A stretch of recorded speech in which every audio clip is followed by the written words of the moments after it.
Sattler Files. You're with the Sattler Files. My name is Murray Corfin. Joining me in the studio today is Reagan Maro, and she's Managing Director of Advantage Settlements, and we're going to have a bit of a chat about settlement issues, property settlement. Welcome along, Reagan. Thank you very much for having me today. You're most welcome. Look, lots of things happen when you buy a property, don't they? And you know, so many things have to happen. Tell me about Advantage Settlements and how long have you been in business? Okay. Yes, a lot of things do happen throughout the settlement process. We've seen many of them over the years. My husband actually started Advantage Settlements back in 1998. Right. So from there, we've been in business, 18 years now. That's a long time. It is a long time, Yeah, not exactly a fly-by-nighter, are you? No, we're not. No, we're definitely not. And we plan to be in business for a lot longer I'm sure too. you do. Yes. Yeah. And look, being in business for 18 years, you would have seen a whole lot of stuff happening around property settlements and so on. So you've seen most of the things that can go wrong and maybe some of the things that can go right as well. Yeah, absolutely. You see a lot of it. Obviously buying a home is a very emotional process for a person. And, us as the professionals are there to help guide them, obviously, and see them through to the end. So, and I mean, it's not something that anyone can do themselves, is it? I mean, it's such a complex process. It is a complex process, although you can act for yourself with a settlement. There's nothing in the law that says that you can't. You can't do a friend settlement unless you're licensed, obviously. Okay. If your mum said, oh, look, I know how to do that, I'll do the settlement for you, she couldn't do that. You have to be licensed to do it for other people. Okay. But you can do a settlement, act on your own behalf. Okay. We do find with your own property is what you're saying. Yes, that's right. Yes. Yeah. So what sort of training do you do? Is it like a real estate license type thing, or how does that work? Well, when I completed my license, I did it part-time at night school at Central TAFE, and it took 5 years to complete it. 5 years? 5 years, wow. Yes. These days, it's 1 day of school a week for 12 months. And you have to have at least 2 years' experience on files to apply for your licence. Okay. Although you can get certain exemptions if you've been in the industry a long time, or you can prove that you've got the knowledge. So it really does pay to make sure that the person that you're engaging to act for you in your property settlement is appropriately licensed. Absolutely, 100% is. It is, at the end of the day, for settlement agents to actually keep their licence, we have to do training courses every year.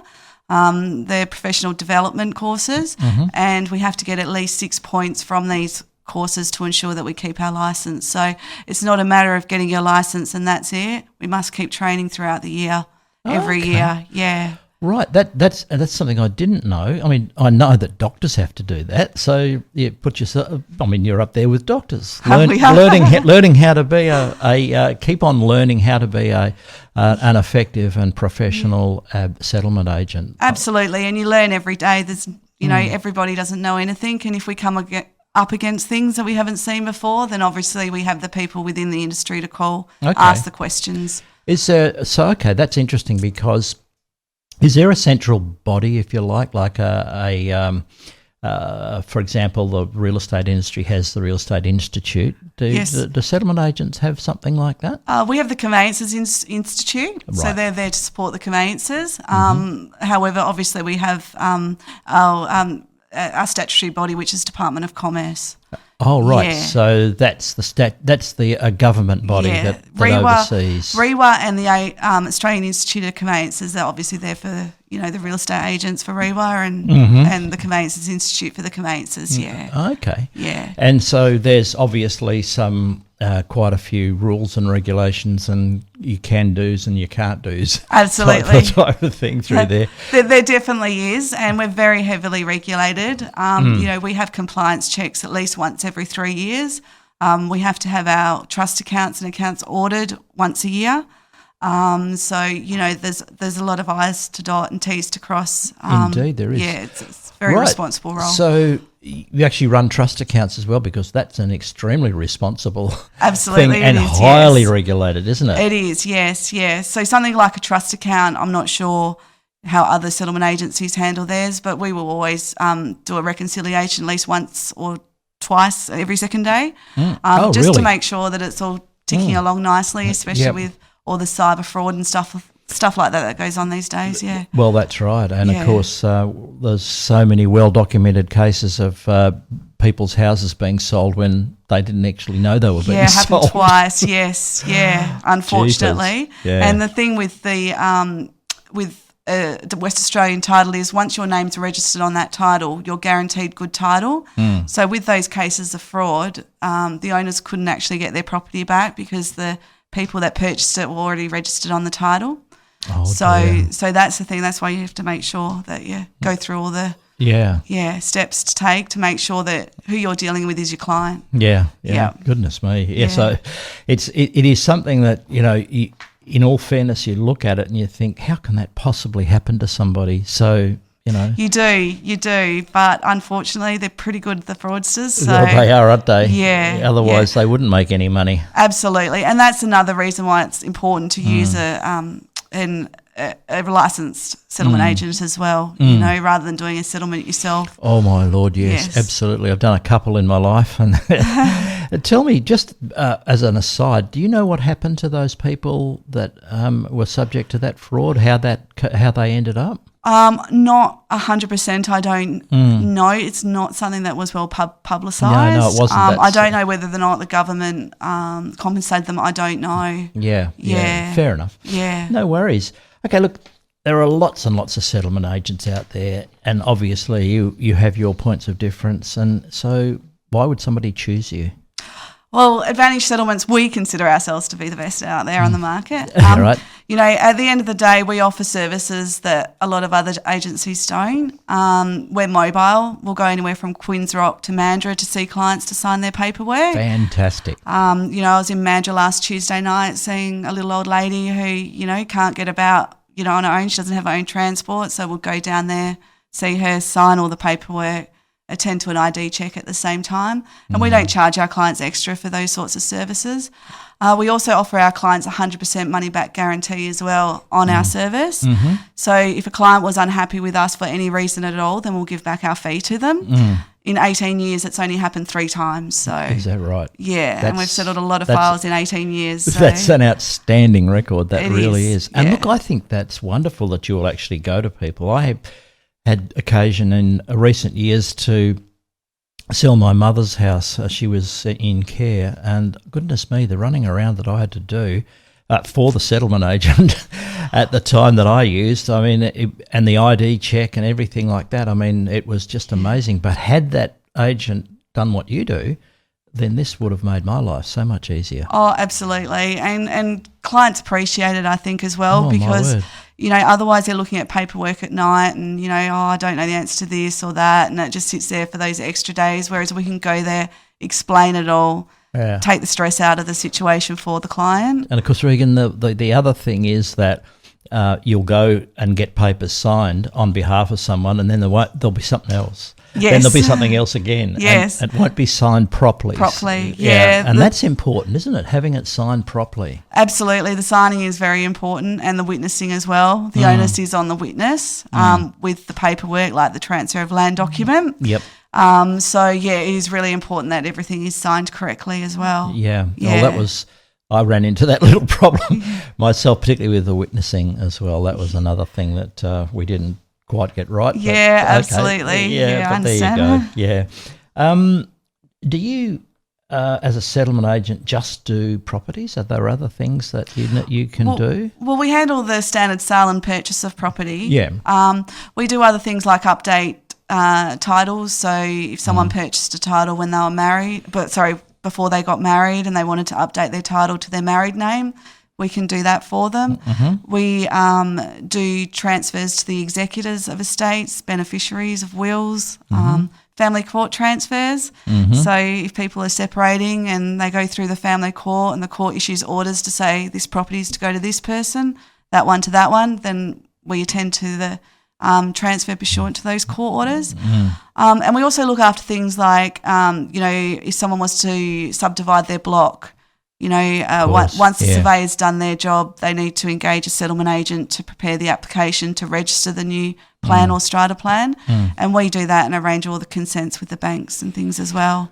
Goodness me. I mean, there are so much that happens just with property and land and all that sort of thing. No, people would be absolutely nuts to try and do that themselves. Absolutely. Absolutely. And fraught with danger too, I would have thought. If you make a mistake, things, can really come unglued in a big way, can't they? Oh, absolutely. And it can delay settlement. And, the thing with settlements there are deadlines. There is a date that has to be met. And if you don't know how to do it, chances are settlement's going to be delayed. Of course. Yeah, absolutely. So when you do a settlement, and because a lot of people I don't think would quite understand how that all works, like there's going to be a settlement. So does everybody get in a room somewhere and do that? Is that how it works? Yeah, they do. Really? We have what's called outside clerks. My outside clerk is my dad, who's a retired policeman. He goes into town and does the settlements. And then one of my other girls who used to work with me, her dad is a retired Navy man, and he goes into town as well. Basically, you go to where the money is, so to the buyer's bank. So we arrange at settlement, you have the buyer's bank, the buyer's settlement agent, the seller's bank, the seller's settlement agent, any discharging encumbrances, and they all meet at the one place. Right. All documents are checked, and then the bank checks are handed over. But in saying that, online conveyancing is here now. Is it really? It is, yes. A lot of agencies have done a few transactions online. We're still waiting to do our first. But online conveyancing is here. So, okay, so how does that work if you've got to have so many, so many people in the one room? Yes. As at the moment, bankers and people that they're owed money and all that sort of stuff. Yes. How does that work online? Well, online, I describe it like a chat room. So, you complete your part of the transaction and you tick a box once you're ready. This is in simple terms, obviously. Of course it is. And then the bank would complete their part when they're ready. They would tick. A time's allocated, and then once all the ticks are in at that time that it's scheduled for, online, it'll click over and it happens. Okay. Fantastic. Yeah. I mean, that obviously would save some time and expenses and so on. And do they electronically transfer the funds when that's done? They do. That's the difference. In manual settlement, you receive a bank check. Although a bank check is classified cleared money, it doesn't clear immediately. There is a 3-day clearing period. So for, say, you as a seller, you would have to wait 3 days for your proceeds, whereas an online settlement, you could probably, expect your proceeds in your account within an hour. Yeah. From what I've heard, I haven't actually completed the transaction yet. Yeah. I mean, that can be very advantageous, I would have thought, to do things that way, particularly if you're buying another property as with the proceeds of your settlement. Yes, yeah, absolutely. So it can all happen simultaneously. I mean, we could go and do a bit of bank bashing here and say, why does it take 3 days? But we probably won't. No. We won't do that. And obviously, your business depends on property settlements and transactions taking place. How affected are you by the current downturn in transactions for property and people buying houses and selling them? We're very affected, to be completely honest. Yeah.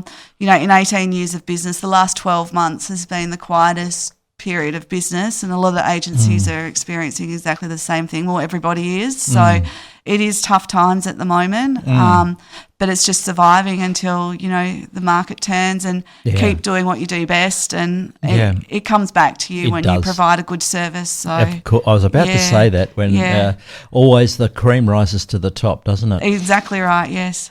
Reagan, how do you determine charges for your services? Is there a bit like is it like a real estate transaction where there is a commission involved? How does that work? Yeah, up till the 2nd of February this year, we were regulated with a scale fee set down by the government. On the 2nd of February, the government deregulated our fees so that we can now charge what we like on a service agreement with the client. So we're entitled to have our own scale of fees. Yeah, okay. Yeah. So it's basically the same as the way the real estate agent prepares their scale, except ours isn't as high as that, obviously. No, indeed not. Yeah. Indeed not. So, so basically that means that it's scaled according to the amount of money that changes hands, or how does that? Our scale is based on our scales pretty much stayed the same as the regulated scale. Right. So, it's based on the sale and the purchase of the property, price of the property, Yeah. And each case is different. If you came to me and said, I own my title, I know where my title is, I'll pop in and sign all the paperwork. That's a lot quicker than, that there's not all that extra to do. So, your fee may be a bit different to the person that has 5 different things registered against their title and all the rest of it. So, So in the case, just going back to the experience I had with my mother's title, I found that she didn't know where it was. Thank you very much for that. But it was in a drawer in a bedroom, and that's where it was, which I found quite horrifying, really. Yes. And I took that title; it was unencumbered, and I took that to the settlement agent that we used. And so that would have been an easy one for them, wouldn't it? Absolutely. Yeah, as long as you know where the title is, So, Reagan, while on that subject, if people have the titles to their property, what should they do with them? Definitely keep it in a safe place, and definitely let your executor of who you're appointing as your executor know where it is. Because one of the things that we face is, mum or dad passes away, and they need to sell the property to the executor and they have no idea where the title is. So it's always important to let, your executor or of your will know where important documents are that will be required to sort out your estate. Yeah. I mean, it is the title to your property or your land or property is so important, isn't it? I mean, it is. What happens if you lose it? If you lose it, we need to apply for a new title. Oh, goodness. So that involves application to the titles office, and there has to be certain evidence that you supply to the titles office as well. Like original rates notice for that year, stat decks, letters from people that may have been in possession of it. And then all that gets submitted to the to Landgate. And then from there it actually goes to the senior examiners to be examined. Due to the title fraud, it goes to the highest of highs now to be examined, and if they're satisfied with everything, then they will reissue it. Yeah. But it is quite involved. And is it expensive to have that done? It's not as expensive as it used to be. Years ago, in the old days, they used to advertise it in the West Australian, but they don't. They no longer do that. Yeah. So you've just basically got your settlement agent fees and then Landgate registration fees as well. That's not as bad as I thought, actually, because I sort of rounded it a little bit on my mum for not either having it in the bank somewhere or at least having it in. I mean, it's even a fireproof safe or something. I mean, it's one of the most important documents, and it was just sitting in a drawer in a bedroom. It is. And you come across it more and more these days, titles going missing. They're not what they used to be. They're now an A4 piece of paper or slightly thicker than paper, whereas in the old days they were these great big things, That's what hers A3, was. Big parchment type thing. That's right, they were quite beautiful in the olden days. But they were. They really were. So, fantastic. Yeah. All right. Well, look, it's been interesting talking to you about the work that you do, and of course people need to be able to contact you because now they all know where you are, that you're talking with us. They need to know where to contact you. Yes. Well, they can either contact us in the office on 9221 2600. All the conveyancers have mobiles. You can visit our website to get all our mobile numbers and addresses, which is www.advantagesettlements.com.au. Fantastic. We've been talking to Reagan Maro, and she's the Managing Director of Advantage Settlements, and we urge you, if you're doing anything with property, anything at all, you need to have a very competent and well-known settlement agency, and we urge you to contact Reagan on that basis. And thanks so much for joining us today, Reagan. Thank you so much for having me. We'll be back with more on the Sattler Files very shortly. This is the Sattler Files.